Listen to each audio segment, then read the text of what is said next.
to starting is everyone, so we have, you can see this, probably the Big Medium logo is also a screen, and that is Shay hiding behind our logo, and he is our IT support today. We're going to try something new where I don't have to share the artwork images and they're just going to appear on that separate screen.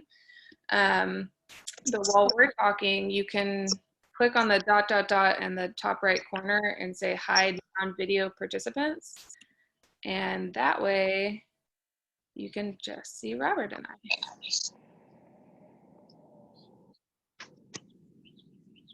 So feel free to do that or not. It kind of just makes it look nicer.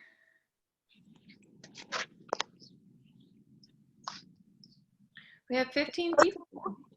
Yay. Yeah, I can't see all that stuff.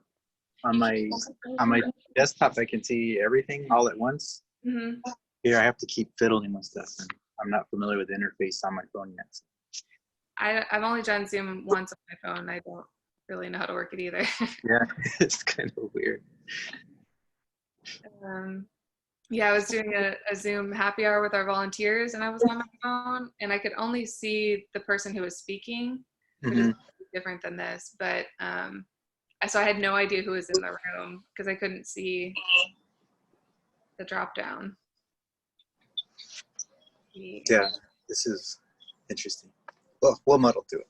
If this is my biggest problem, nothing. It will be totally fine. Oh, I couldn't. I was super delighted that you made my headshot like this big image on Facebook, because that's just so funny. His mad face. The headshot for the post. Yeah, on Facebook, it's just that the one where I'm kind of like. Very serious. I'm sorry. Very serious. Yes, art is serious. Yeah. And I'm upset about it.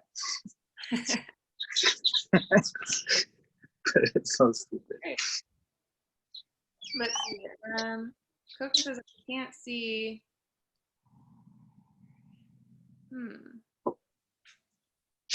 Yeah, okay. So Coco's saying only options are chat, and that's correct. We took Q&A out. So if you do have a question, you can put it in the chat. And that is the best way to ask questions. And again, we'll have that Q&A portion at the end. That'll be probably a better opportunity to really voice what you want to say. But if something comes up throughout the talk that you're like, oh, I have a question about that piece of artwork or something that Robert said, you can put it in the chat and I'll try to address it. Because we do want this to still be interactive, but you can also hold questions till the end. And we are at 9:07, so I'm going to get started. Thanks everybody for coming, and welcome to Coffee Chats. My name is Jordan Gentry Nelson. I'm the Director of Programming here at Big Medium. And as many of you know, Coffee Chats feature leaders in the community sharing their personal and professional experiences to inspire others. So we are really excited. We've been doing this weekly. Every Thursday, and today we have a special time to accommodate Robert, and we are so glad to have him here. Thank you all for coming early. I know this is our normal coffee chat time, but things are strange during the quarantine, so thanks for being here. And the coffee chats exist under, if you don't know, our creative standard programming, which is the professional development wing of Big Medium. And this is just something that we've decided to do really regularly during this time of need for community, connection, inspiration, and just keeping art front of mind. So again, we have Robert Jackson Harrington with us here today, and he is an artist and curator. Welcome, Robert. Hi. Hi, everybody. Thanks for having me, Big Medium, and everyone else. I really appreciate it. Yeah, thanks for making it. I asked you a while ago if you could do 11, and this time worked better. So again, we're just happy to accommodate so we could have this conversation. Yeah, I have a work meeting at 11, so I can't ever make the coffee chats. I wish I could make more of them, but I understand. And I appreciate you guys accommodating my schedule. Yeah, and again, these will be recorded, so you can do these online and share it with your friends and let people know. I was looking for one, but I couldn't find Jules. Oh, yeah. They say, well, how does this go? It's on the Creative Standards side of the website, and then it also lives on Instagram and Facebook, so if you're looking for it.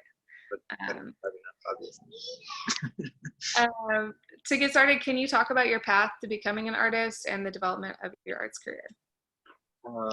That's funny, arts career. Eh. Let's see. Well, I guess I can go all the way back to when I first knew how much I started enjoying drawing. I remember this first drawing I did as a kindergartner and 5 years old. It was of a cliff. I drew a cliff from a book. And I remember becoming obsessed with it, where I would draw it over and over and over again. And so ever since then, I've been drawing constantly. I remember one time for, I think it was either 9 or 10, I got a ream of paper, like an 8.5 by 11 office ream of paper. And it was like the best birthday present I ever got, because I just tore through it, like draw, next page, draw, next page. And so, like, growing up, even through high school, I was the guy who drew. Like, if you needed something to draw on, go to Robert. I had the graphite palm where my hand was always covered in graphite from constantly drawing. So I've always drawn as far back as I can remember. I learned how to draw actually by copying. So it was initially doing logos and comics. So I would draw like the Ford logo, I would draw the Van Halen logo, Rat and Van Halen were easy because they had sharp edges, so I could use a ruler. And the Ford one was the big challenge because it was that scripty, so you had to actually draw it freehand. But then I remember drawing Garfield. I loved drawing Garfield, and then I moved on to what was the other one? Cartoons. There was this magazine, kind of like Cracked or Mad, except it was automobile specific. So I'm a gearhead. My dad's a mechanic, and I love cars. And so that would fit right in my wheelhouse of drawing cars and monster trucks and all those kinds of things. So anyway, all that to say, eventually I found my way to undergrad, got my BFA from the University of Texas, Austin. And then right after, that took me about 10 years total, actually, to complete my BFA. I started, I stopped, I started, I stopped. So I came back and finished strong, and then went on to grad school at San Francisco Art Institute. So I think that's the history of my art credentials. I love that. Isn't that funny how you always remember that like distinct moment from when you were young that you were like, oh, art is a thing that I really love and enjoy. It's like mountains. I remember like reacting to Crayola crayons and being like, oh, I love these colors, and like picking favorite colors. Yeah, so tell us about how like drawing evolved into, you work with a lot of different mediums now and sculpture, and how that sort of progressed. Yeah, drawing's always been my default. It's immediate. I'm well versed. I would consider myself a good craftsperson. I can draw, highly representationally. But I got bored with it, actually. After a while, it just became like I don't know, like it just got boring to me, just learning that skill. And I think it was in undergrad when I was taking a sculpture class that it just clicked. I took a sculpture class at UTEP, Professor Willie Ray Parrish, and I interned for him at his. He has a residency out there. It's still up there, but I think he's retired. It's still there. It's the Border Arts Residency in La Union, New Mexico. It's a great residency. If you're an artist, check it out. It's a 10-month residency. They give you a studio space, a place to live. I think they give you a possibility to teach at University of Texas, El Paso. Cool. anyway, I was out there, and along with the residency, which is above his studio, he also had a studio sculpture garden. And just being out there working with him, it was like, wow, this just made way more sense to me than drawing. It was working in 3D. So it's not always an easy transition for people. So that's cool that your brain can do that, to jump to that. well, I think growing up with my dad being a mechanic, and we're always in the garage, like cleaning car parts and learning how things work. Like growing up, I would take all my toys apart and put them back together and try to modify like my toy trucks and things like that. I was always taking the Hot Wheels apart and trying to make them into 4x4s. So I think it's come naturally to me to be tinkering physically with things. Yeah. And I've found a lot of sculptures tend to draw. Like it's a good way of processing things. Do you hear that noise? Is that coming from you? There's some kids right around the other side. The next door that are playing. I was like, I just was wondering if somebody else's sound was on, because I was like, where's that coming from? Oh, there's some kids playing outside. So I mentioned that you're both an artist and a curator in the intro. You're a founding member of Los Outsiders, and you run the museum. No. I joined Los Outsiders. I'm a founding member of the Museum of Pocket Art. Oh, weird. Why do I have that? I think I wrote it, but the way it's written, it implies that I'm a founding member. I joined later. Got it. Sorry. That's okay. Thank you for clarifying. Just tell us more about those roles, what each thing is, and how those being an artist and curator influences each other. Well, I think curating work is, how do I put this? I'm a fan of art. Obviously, I like art, so I like making it, but I also enjoy seeing other people's art. And I think curating gives me the opportunity to share work with others that I find interesting. And it's also a way of getting around the fact that I can't afford all the art that I like. It's a way of sharing that work. It's a way of getting a hold of it and saying, hey, check this out. This is really awesome. Because the other way to do that is actually buy work, which I try to do also when it's in my price range. So yeah, I think it's 2014, Los Outsiders were already established, and they had curated a couple shows, one in Mexico, in Nuevo Laredo, and they also had done another show here in Austin. And shortly after that, they asked me to join after I was put in a show by Michael Anthony Garcia, who's also in Los Outsiders, at Mexicarte. And then so from that connection, then we just became we started working together more and more, and then they asked me to join Los Outsiders. And our first show that I helped participate in was Gently Fried, which was at the MAC, Mexican American Cultural Center. And that was a great show. That was a fun show to put together. We try to, I think from my perspective, what we always try to do is include as much people or outside resources as possible. Mm-hmm. So we were trying to get people from outside of Texas, outside of Austin, from nationwide if we could. And we needed a budget, or we had a budget, we needed to fundraise for it. And so that led us to create other events. So like we have Dance Your Pants Off. We had fundraising events in order to pull that show off together. And so I don't know if I'm answering your question more as reminiscing. I just want to, a lot of people might be familiar with the work that you've already done through Los Outsiders, but I kind of just wanted you to explain more about what it was. And then, tell us more about Museum of Pocket Art, which is totally your thing. Yeah, so the Museum of Pocket Art is another project of mine that I started in 2004. So I've been doing that for a while now. It's 16 years now. Yeah. I started that in undergrad at El Paso. And the reason initially I started it was that it was quite simple. There was no spaces really for local artists to show in El Paso at that time. And so there was people I knew through undergrad that I thought, hey, these guys need opportunities. I'd like to show their work. And so given my restrictions, I guess, I just decided, well, we can make art anywhere, really.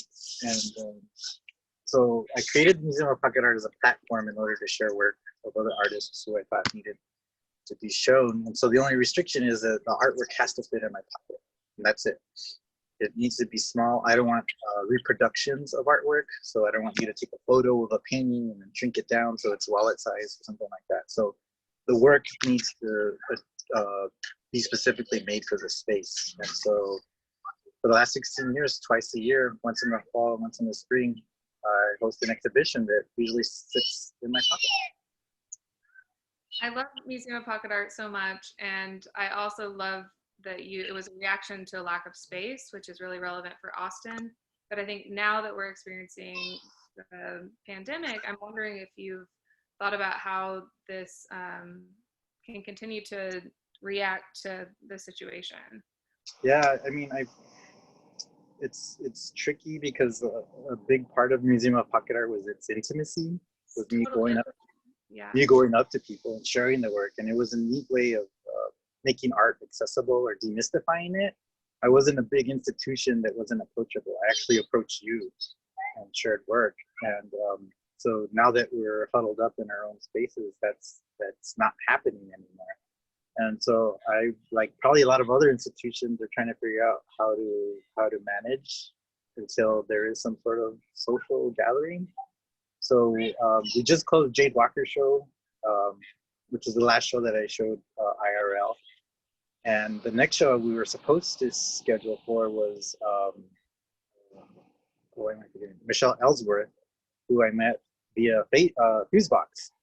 Yeah. And she's this dancer from Portland. And her work was me handing out pills, basically. There's more nuance to it, and it's really amazing work. I'll describe it for a little bit, just so I don't leave it like that. So what she did was she created, she took edible paper using edible inks and paints, and made these paintings and drawings, and then shredded them and tore them down and stuffed them into gel caps, so you could have edible art. And essentially what the next show was going to be was me going around handing out her artwork as baggies of pills. Ingesting art. Crazy. Yeah, so it was a really great project, and it's been postponed. Hopefully we'll be able to pull that show off in the fall. And I think, like a lot of institutions, I immediately wanted to pivot and show digital work, since that's native. And so I've been wanting to show Lauren Klotzman. I just hadn't invited her yet because I'm usually booked 2 years out. And so right now, working with Lauren, hopefully we'll have her show up soon, like within the next week or two, actually. So if you go to the Museum of Pocket Art website, it's called mopaonline.com, you'll see a preview of what she's doing. So we're pivoting to do a video show. And the way I would do the video show in the past was that I'd show the video artwork on an iPod Touch that I have. Yeah.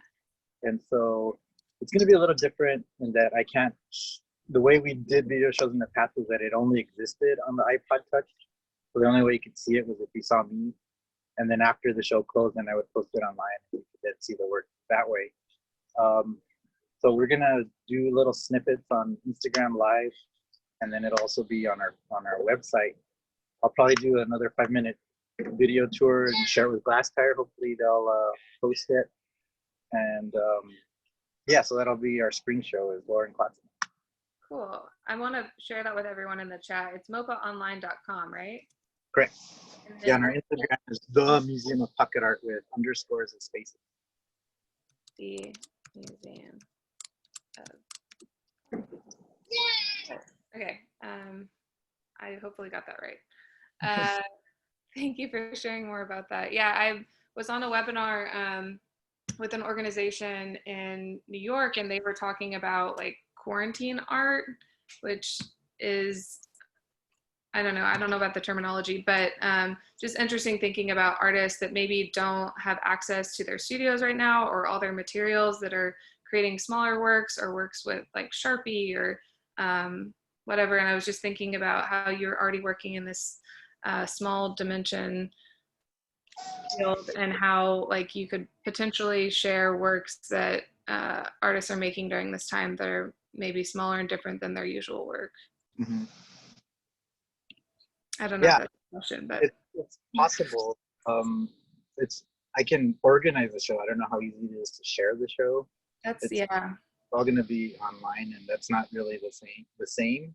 I yeah, think that's why I think video work is the way to go right now. But then it's easy to make bad video art.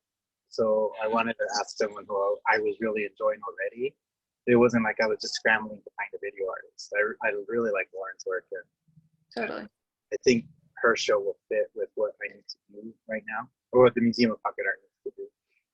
Yeah. But yeah, it's tricky. I mean, how do you make work that's I don't know where I'm going with that, but everyone's adjusting, I guess, and I'm fortunate in that I can still make work.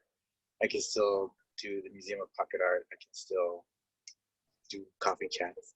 So I understand that I'm very fortunate. Yeah, it's nice that you have a lot of clarity with, like, you know what you need to do, and you understand what Museum of Pocket Art exists to do. So but speaking about your own practice, I want to transition to how your artistic practice from conception to creation, how your work evolves from an initial idea to the realization of a piece or a project. And while you talk about your process, I want to share some images of your work. So if Shay can, this is something new for us that we're trying. Okay, Come here we on. go. Magic. Yay. Ooh, that one's gorgeous. How amazing. Wow.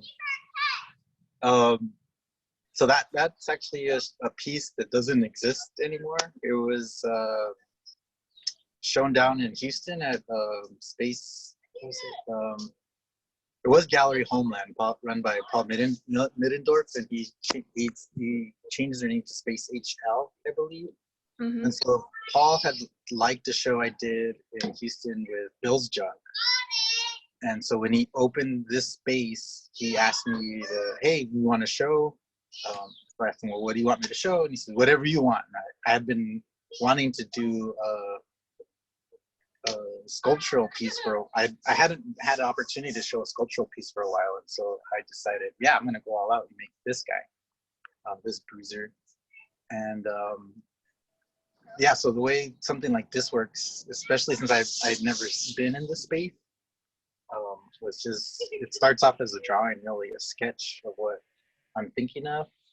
And so this is actually, I have a sketch somewhere. I could share that later if you guys want it. It just starts with a quick drawing and then I execute it. It's really me just going around buying the materials. So on a guy like this, it's all brand new things. So the garden cart in the bottom is brand new. The fishing rods are brand new. The lamp is brand new. Everything's brand new. And the reason I do that for this kind of work is that I think of it as like a blank sheet of paper. So none of the work has any use history. So it's never been used for what it was intended, like how it was produced to be. And so if I start with a brand new item, then it can be whatever the hell I want it to be. And in this case, it's a sculpture. And so sculpturally, when I start out, I also want to I try to make work that's sort of in this narrative arc where the viewer catches it in the middle, where it looks like it's supposed to do something, like it's kinetic or something's supposed to happen, some sort of movement, and it's supposed to, I would hope, engage the viewer to complete that reaction, sort of like in a novel where you fill out the details. And that's way more exciting for the viewer, I think, when they finish the work in their mind than if I actually made it do anything, because then it's kind of disappointing because it's done and it's over. So this idea of potential is really exciting for me, especially in sculpture. So that's kind of the bare bones of that guy. You really can see, like, your line work, like that it is based on a drawing. It does have a lot of movement. You can see the line. Yeah, I think a lot of my sculptural work as drawings in space. So yeah, like line work is important, color, space, shape. Like all these things are considered. It's not just me throwing things together. Oh, yeah. because it can get tricky too, where I'm like swapping things out. This isn't working. I don't like how this look. And then there's also physical aspects of the work that it's just becomes too top heavy or can't balance properly, or the physics of the thing just don't work. And so it can become play after a while. And for me, that's really interesting, is that I'm constantly trying to figure out how to make these sculptures work. And I think that's why I'm still making them, is because I haven't figured them out all the time. Like with new materials, it always is a new challenge. Oh, that guy's so gorgeous. I didn't realize that that was one of your parameters, that it must be a new piece of. Yeah, when I'm making work for myself, that's Yeah. like everything's brand new, and that gives, like I said, it's like a blank slate, and I can the razor isn't a razor, the extension cord isn't an extension cord. It's a line. It's a mark. It's a color. Yeah, exactly. Shape. These are so cute. I have to like my own work, right? Otherwise, why am I doing this? Of course. It has to get to that point where you feel good about it. Oh, those are collages. Yeah. So these collages are idealized versions of my sculptures, and I really like how I really love playing with these type of collages, in that it gives me an idealized space. So here I can ignore things like physics and balance and the real world restrictions of sculpting. And so then there's also budget. Like I don't have to go out and spend $100,000 on the back end of a big rig or something like that. But then I can also play and be absurd. Like the top end of a guitar amp isn't that size, but I'm just thinking of it in terms of shape and color, and I can then assemble these sculpturals in a 2D form. And it's fun because they're still objects. And so I think of them as sculptural drawings. So it's like the reverse. Sorry, this was supposed to be the year of the fish for me. So in the past, I was like, Instagram made me highly aware of how,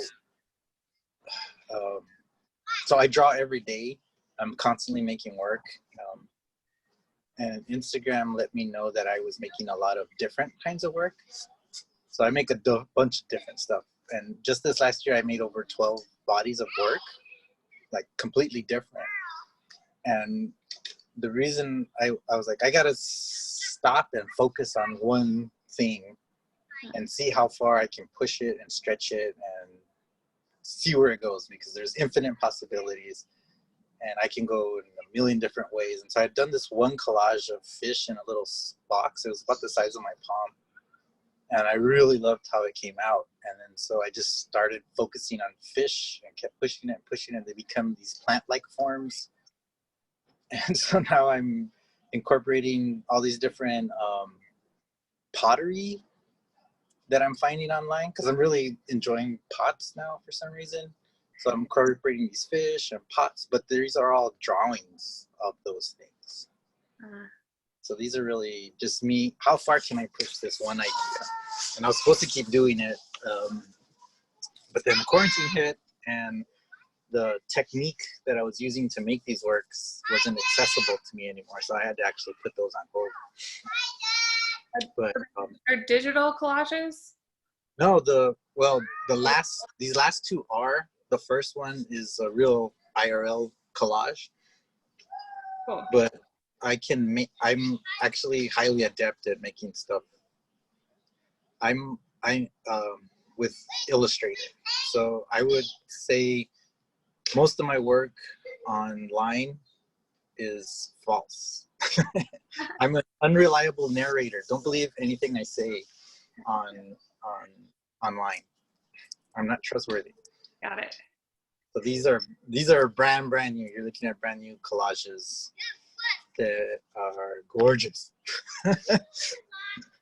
I do love how much variation you have in your work, and I do think it comes from your sketchbook. I love seeing when you share your sketches and that you have this practice of sketching every single day and coming up with new compositions. When you say that Instagram made you realize that you were doing a lot of different work, is that because of the tile, like the grid? Yeah, I mean, there's that end of the year where you like share, oh, my top 9 or whatever. Yeah. And so I was like, all right, I'll do that. I'll play along. And then I was going through all my work, and I was like, damn, I have like 12 different bodies of work, and I couldn't even pick the top.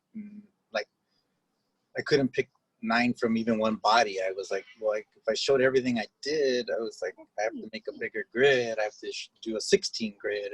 It's just like, I'm making too much shit. I'm making too much work. I gotta slow down or focus or something. But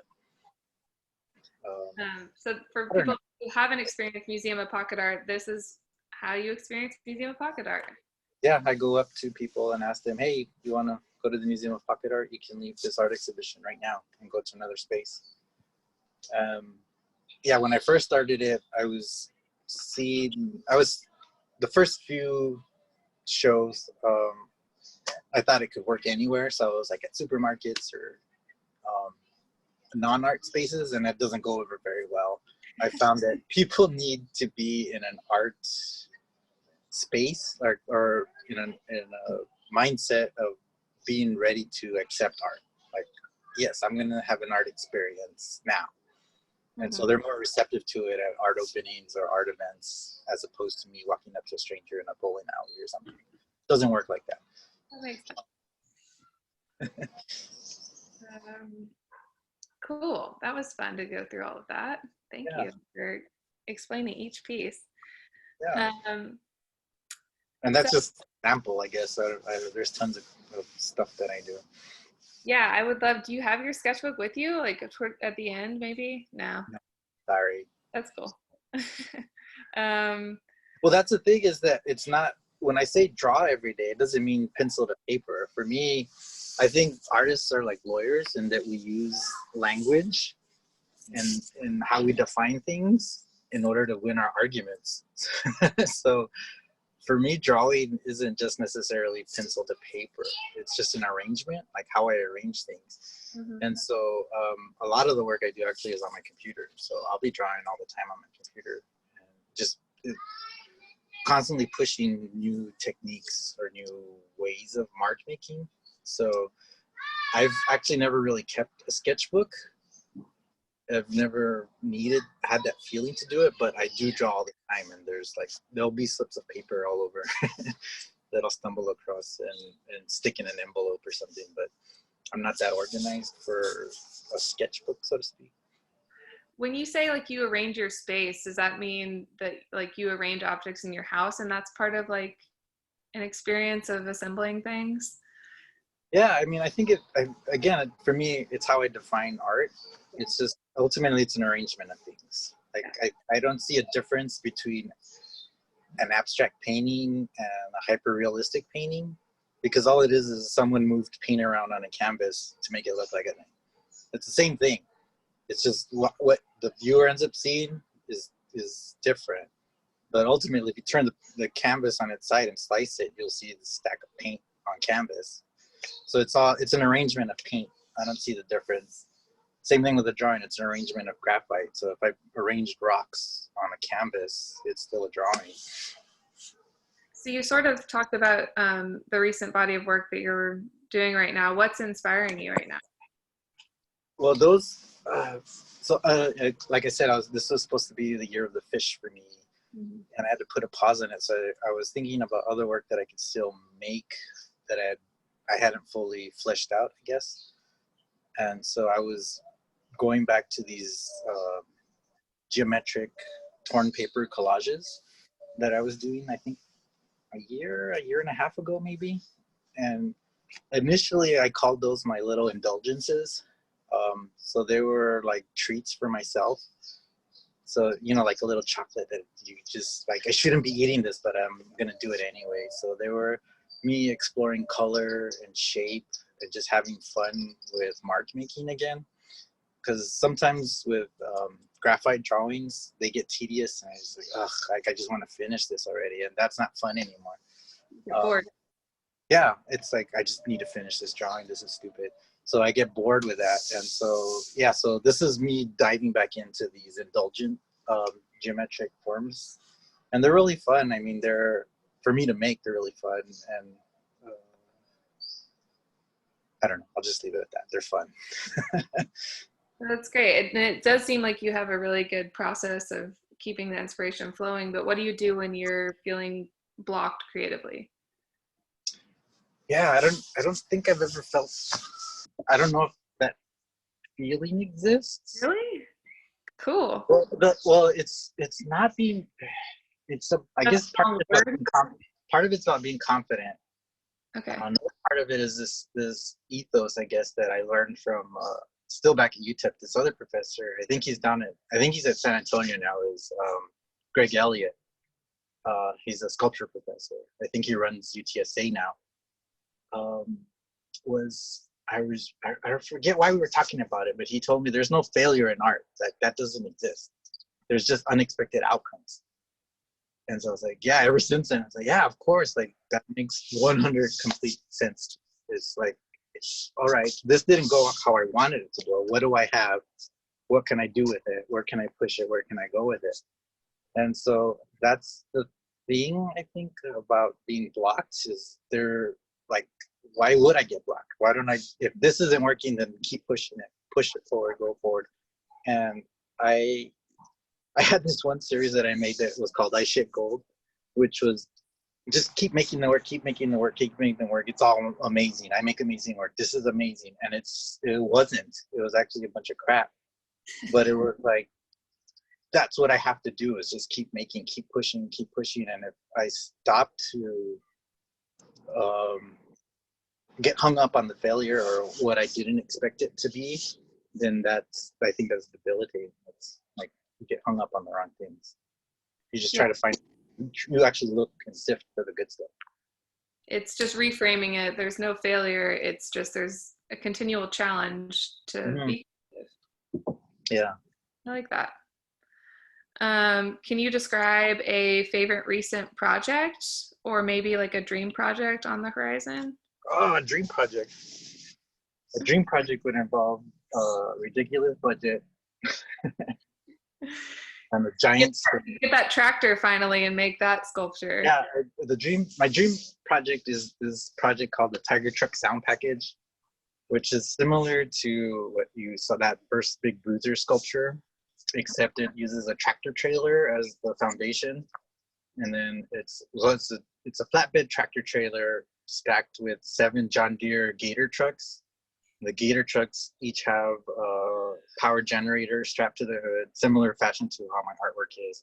The back is 2 dollies with Marshall stacks strapped to that. And it's just this continuation of this constant build on top of itself. And it's all plugged into an audio source. So it's this ridiculous over the top sculpture that just keeps, it's a dream piece, but I couldn't afford it. And the budget for the thing is ridiculous. I kind of just like back of the hand did some calculations for what everything would cost, and it's not anywhere near where I'm at as an artist. And I would have to have a big institution back me, and then it's not going to work. It's not going to happen. So it exists in my head, and that's where it's actually better, I think. But on the practical side, there was actually two things that I really enjoyed working on, and it was what I shared in my bio with you guys, which was one was the show I did with Hector Hernandez, who's also with Los Outsiders. We did a collaborative sculptural show at Presa House in San Antonio, and working collaboratively is really freeing. And a lot of the work that we made together, I never would have made, because Hector is really neat. And what I like working about Hector is that he's honest, and he said, "This isn't working. This is shit. Let's move on." Or this, or how about this, or let's push it this way, let's try something new. And he brings me objects that I wouldn't have ever considered, and so that's me being okay with definitions again. So like he's bringing me an old vacuum cleaner. It's like, oh, like I would never pick an old vacuum cleaner because it's been a vacuum cleaner, so it has the history of being a vacuum cleaner. For me, that would charge the work with the vacuum cleanerness of it. So now there's like this idea of a vacuum cleaner being part of the work. and so it defines what we're doing with the work. But anyway, working with him let me push it that way into new spaces that I wouldn't have, or new objects that I wouldn't have considered before, and new arrangements.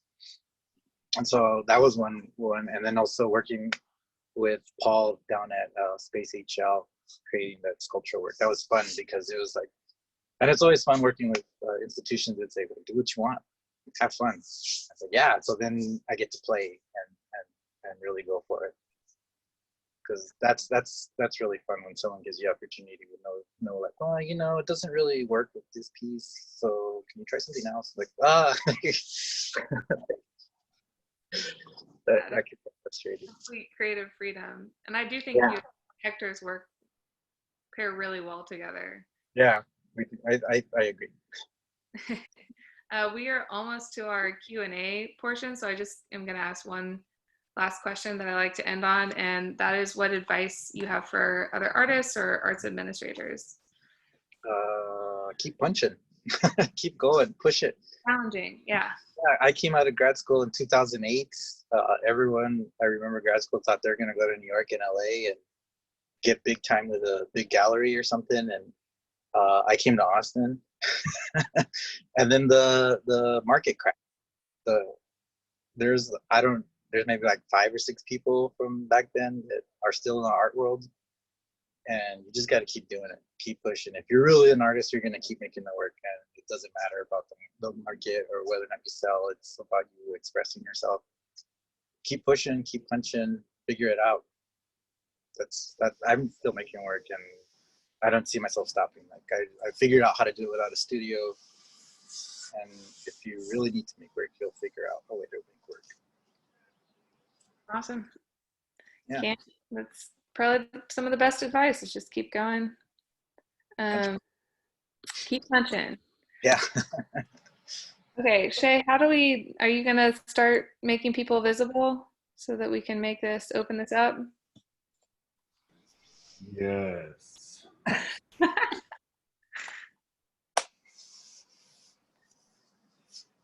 Very creepy.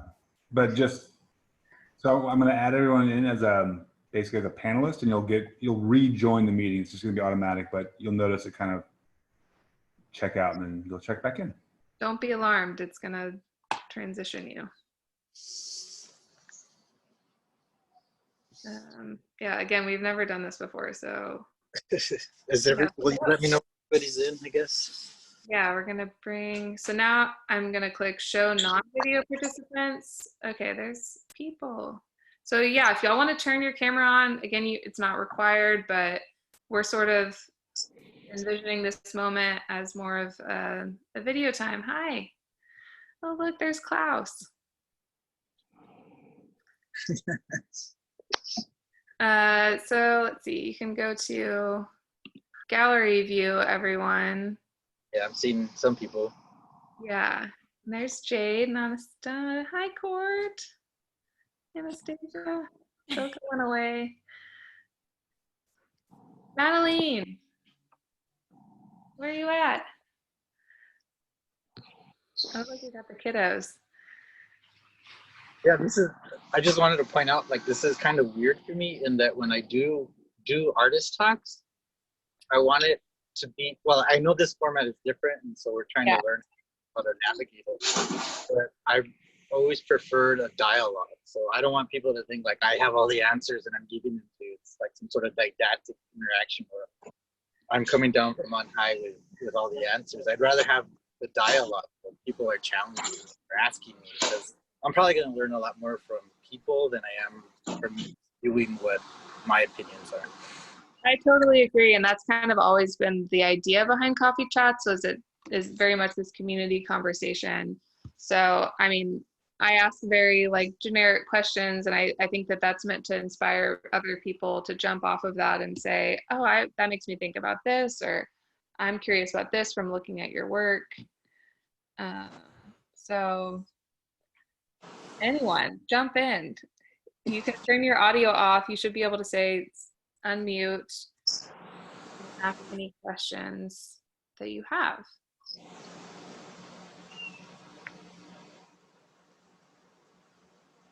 No, nobody questions? Come on. This is so fun to see you all. Here, I'll ask him, why am I so awesome? Let me see. Robert. Yes. Okay. So you may have mentioned this earlier. What are some things then that you've learned? You seem to have a great amount of insight and all. That's very appreciated.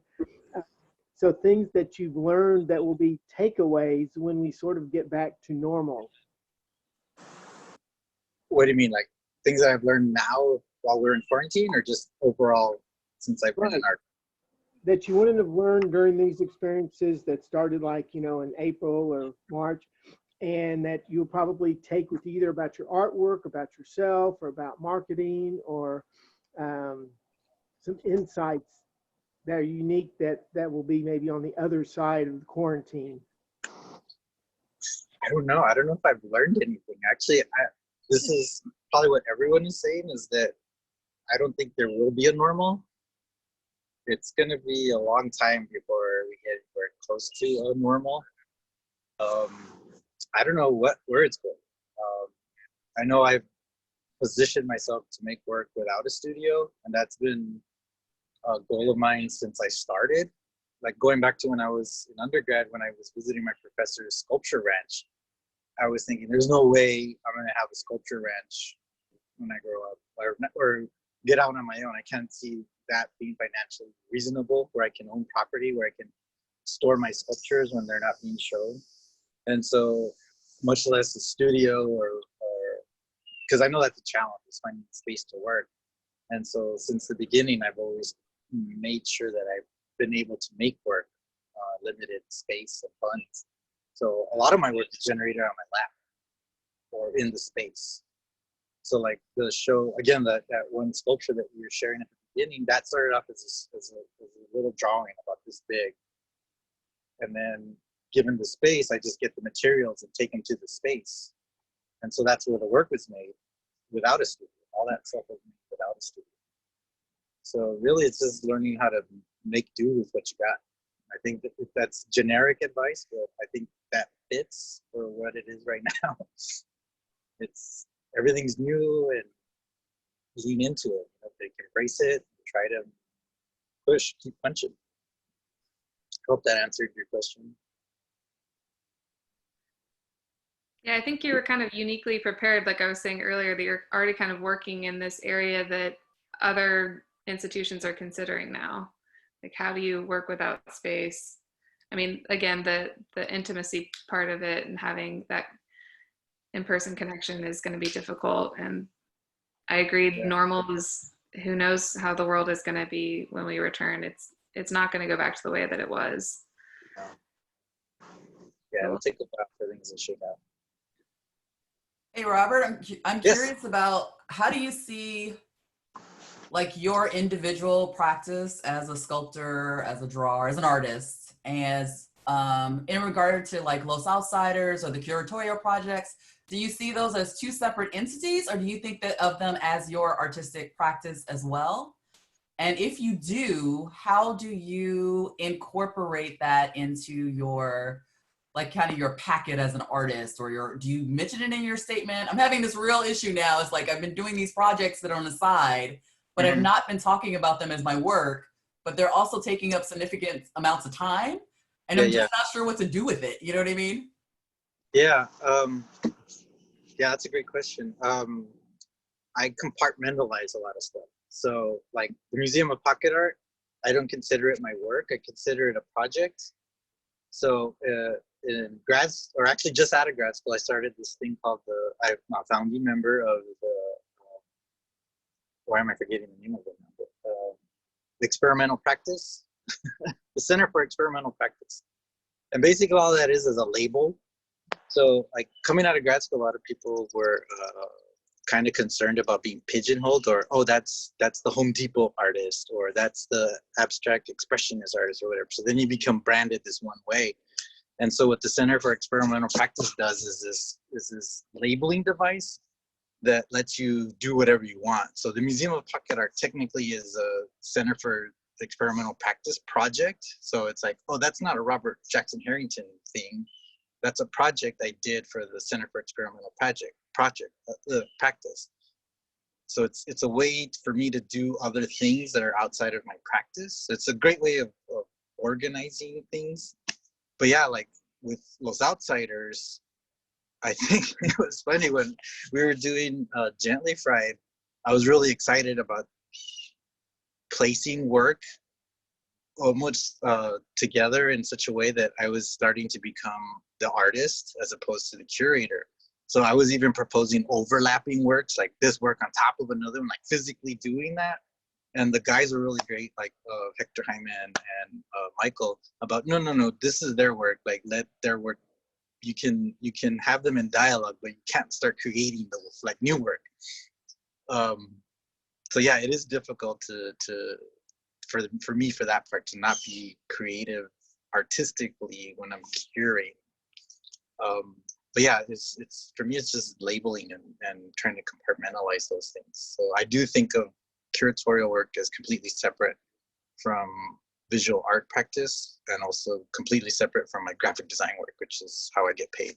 Because none of this sells.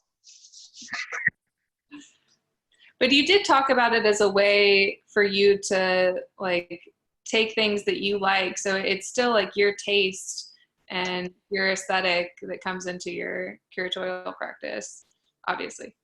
Yeah, when you curate, that's part of it. It's like I don't want to show work that I don't like. Like, why would I do that? Unless it makes sense. You know, there has to be a reason. It's not just when you make curatorial decisions, it's for a reason. You're not just like, oh, putting a friend in because the friend should be in the show. Of course. Yeah, I think that's 101. Yeah. That's a good question. Oh, Jade, go for it. Do you do artwork with your daughter? I'm sorry? Do you do artwork with your daughter? Yes, I do. She's 9 years old. I did a show in Kyle, Texas, and I was making a bunch of. There were the torn paper indulgence collages, and so as I was making those on her table here at home, there was a lot of scraps, and so she joined me and made a bunch of collages from the scraps. And so the show in Kyle, I actually had a little space set aside for her to show her work, and then we also sold some of her pieces out of that show. So yeah, it's fun. We work sometimes together. I encourage her to make work. Although I'd rather her do spreadsheets or learn tort. There's more money in that than art. Do y'all make artwork together, Jade? Artwork together? Not sometimes. They're in my studio with me sometimes, though, right? I finished it. Woohoo!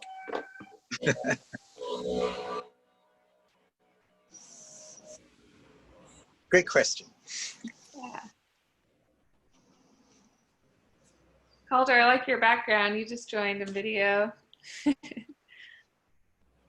you have any questions? I know you had great questions a couple times ago.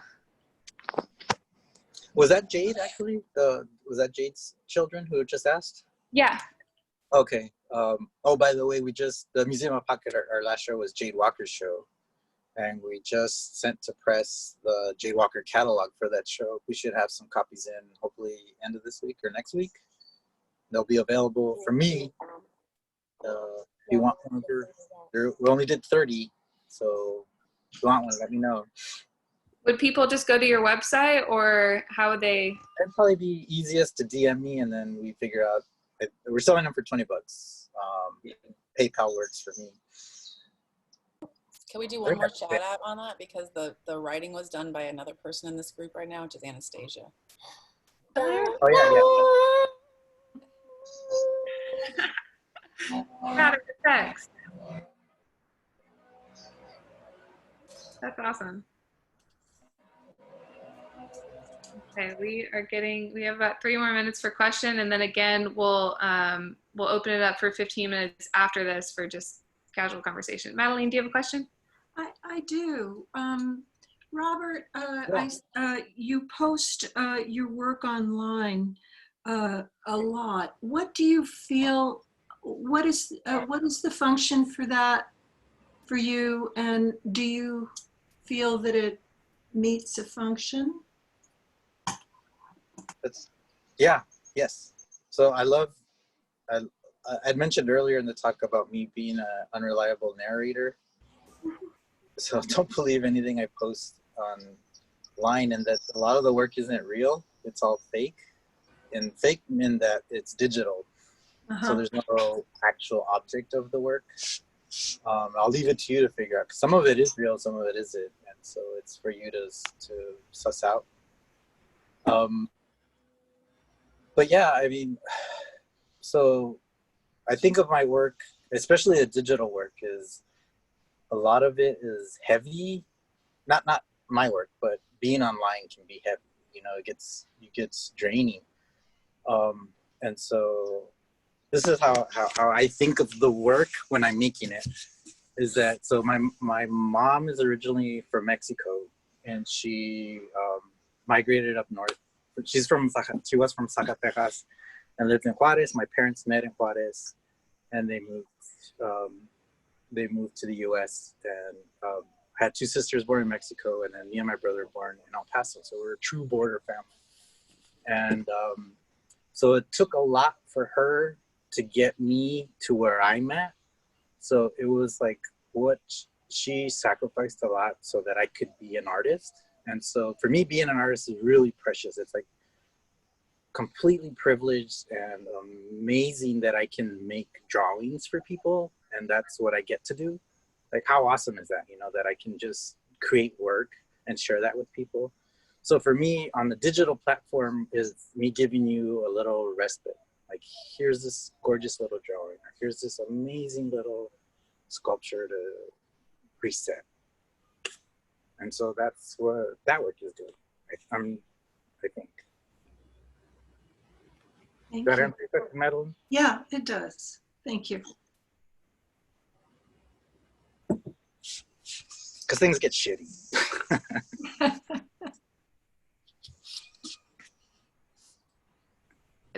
Okay, we're right at 10, so if people need to leave, you can. But if you want to hang out and stay to chat more, that is an option. Yeah, I can hang out for a bit, I guess. I'm happy to answer more questions. How's everybody doing? In the first chat with Jules, Jules turned the camera back on everybody else and was like, show me what you're working on. I thought that was kind of cool. Madeline, you're in your studio. Are you painting? Oh, we can't hear you. Sorry, I mute so you don't hear all the background noise. I'm working in my journals a little bit. It's the way I get started in the day. You have a great sketch practice as well. I love your journal. Yeah.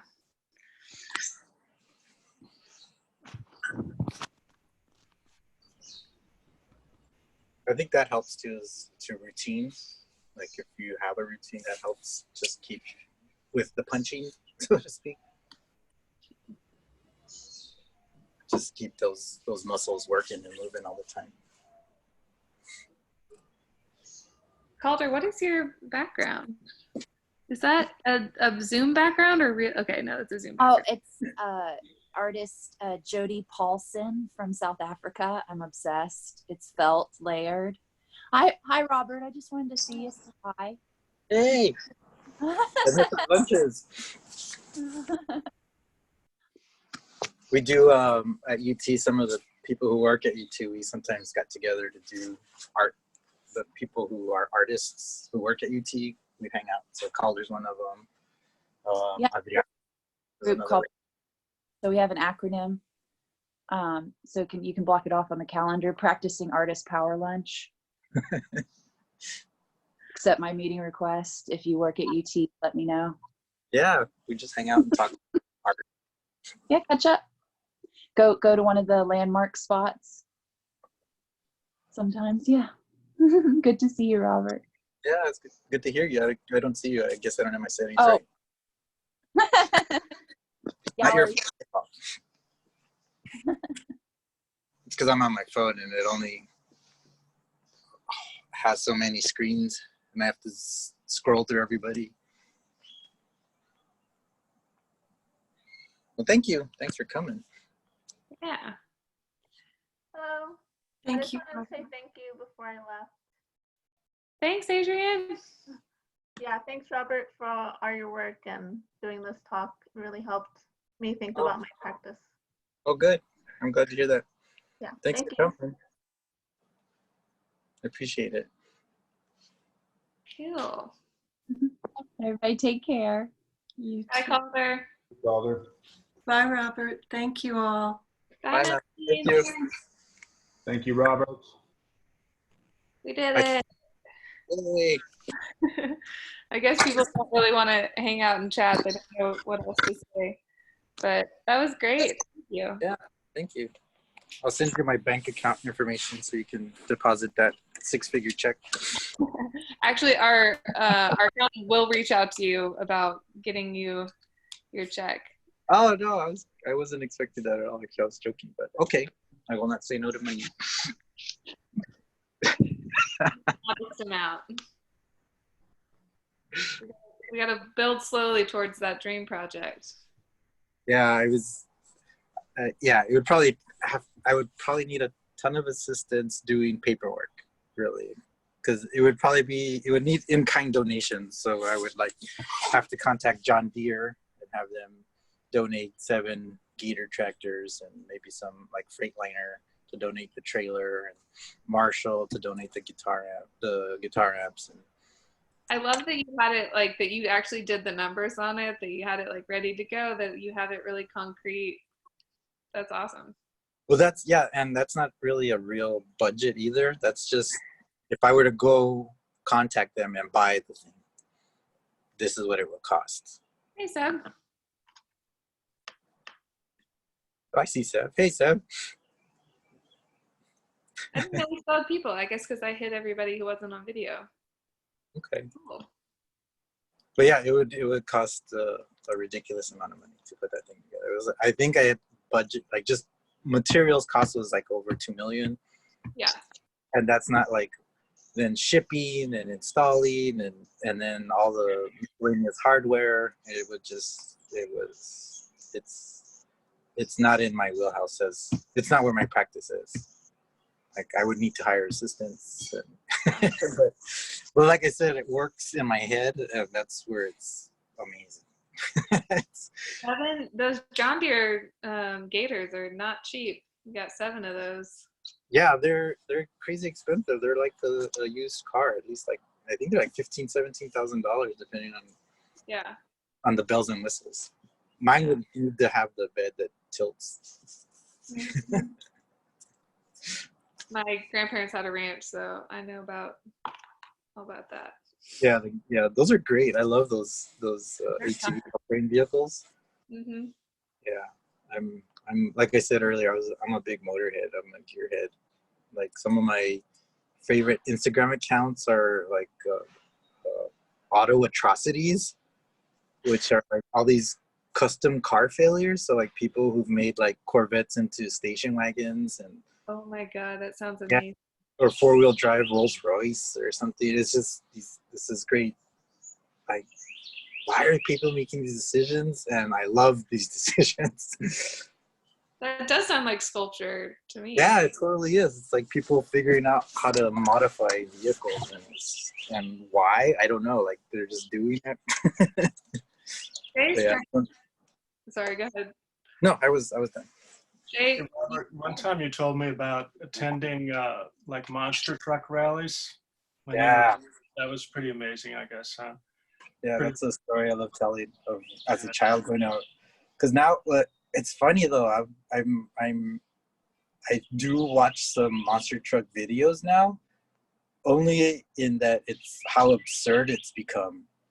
There was this point, I would say maybe within the last year, when it started going back to absurdity, because they figured out how to make a monster truck go fast, and it was very efficient on how they could make a truck crush cars. But now they're doing tricks with the monster trucks, where they'll do flips with a monster truck, or they'll go up a ramp and land on 2 wheels and then make the truck drive around on two, not sideways, but like on two rear wheels. And it's just really absurd. I love this idea of taking a vehicle and performing with it. It's just ridiculous. And so yeah, I'm coming back around to monster trucks. And it's such a not a nimble truck. It's like the clunky. Now it is because like one day when I was a kid, my dad walked into our house and he opened the newspaper and he said, "Look at that." I was like, what? And it was an advertisement for a truck, monster truck and tractor pull rally at the El Paso County Coliseum. I'm like, "Oh, that's cool, Dad." Like, "We're going," and he had already had the tickets. I was like, "What? I've never been to this." And so, if you've ever been to any automobile race or monster truck rally, they are loud. It's the loudest thing you'll probably ever hear. It shakes your chest, it shakes your body. And so it was a truck and tractor pull with a monster truck exhibition at a halftime, so to speak. And so this was in the El Paso County Coliseum, which is indoors. And so there's these ridiculously overcharged, loud, powerful vehicles indoors, and it had ceiling tiles, the El Paso County Coliseum. And as the trucks were pulling these heavy sleds down the middle of the Coliseum, the sound vibrations rained down the tiles. It was so loud that the tiles shook out of the ceiling and came crashing down onto the ground. And as a 10-year-old kid watching this and listening to this, you're like, "Oh my God, this is the best thing ever." And so, yeah, back in the day, when monster trucks first started, it was a show. It wasn't a race, so to speak. So like the monster truck would come out performing. It would slowly come out into the middle of the arena, and it had like sirens going and flags, like USA flags and Ford flags or Chevy flags, ridiculous.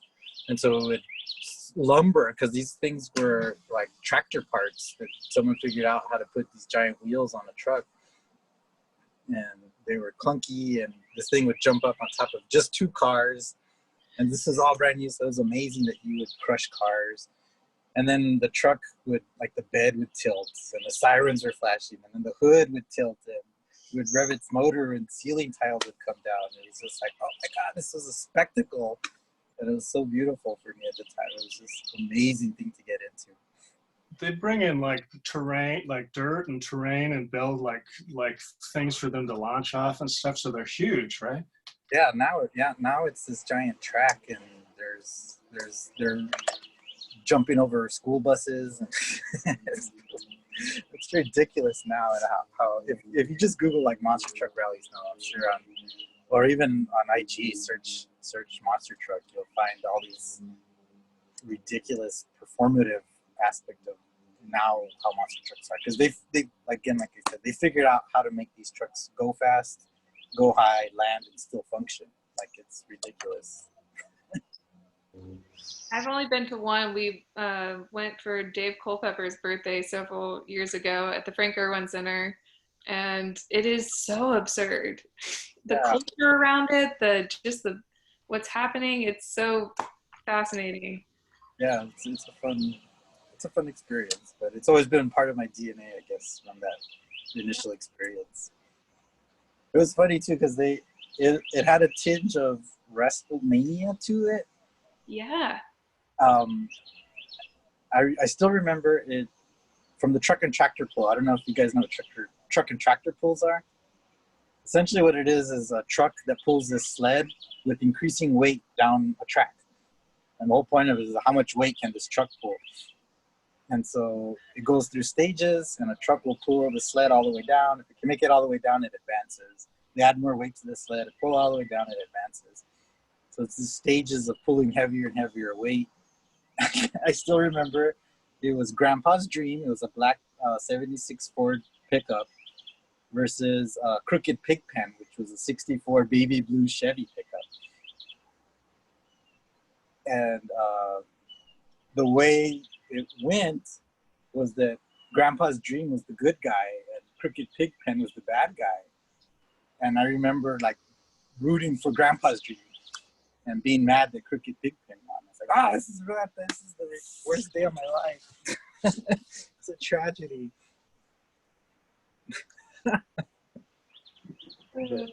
Monster trucks are kind of an assemblage, though. They are like this sculpture of just putting things together that don't normally go together. Well, especially the older trucks. I don't know if you look at, if you can, they're hard to find good images of older vehicles, but it was, because now the monster, this is why I kind of got off monster trucks, is because they're so specialized and functional.